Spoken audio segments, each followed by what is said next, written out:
64-year-old Mohammad has a chronic respiratory condition. After 2 weeks of heavy air pollution in Tehran, he was diagnosed with pneumonia. Doctors say polluted air can weaken the lungs and make infection more likely in sensitive patients. I already had a minor underlying lung condition and was careful about it. But when the air became heavily polluted, my lungs got worse and I had to be hospitalized. The health ministry says 170,000 people visited emergency medical centers last week, and air pollution triggered over 30% of emergency calls in Tehran. There are high-risk groups, the elderly, pregnant women, children, and people with chronic heart or lung diseases, and those with allergic conditions. On polluted days, we see more of them seeking medical help, and unfortunately, their symptoms become more severe. Since the start of the Iranian New Year in March, Tehran has recorded only 6 days of clean air. And it's not just the capital. Most major cities in the country also entered the red zone during the colder months.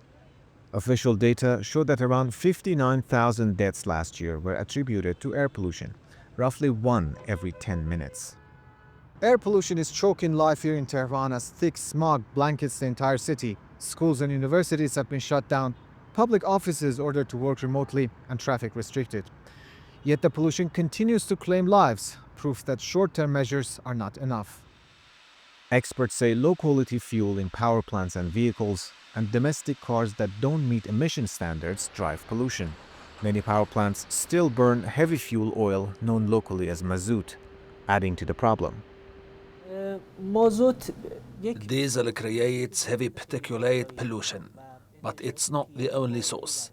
Roughly, power plants may cause 30 to 40%, vehicles around 50%, and the rest comes from industries. Our public transport system is a major polluter too. Officials also say that international sanctions have limited access to cleaner fuel technology and modern emissions equipment. Iran passed the Clean Air Act in 2017, calling for cleaner fuels, low-emission vehicles, and fines for polluters. But enforcement has lagged, and many measures remain unfinished. It has reached the level of a public health emergency, with damaged forests and weak enforcement of environmental laws leaving cities more exposed.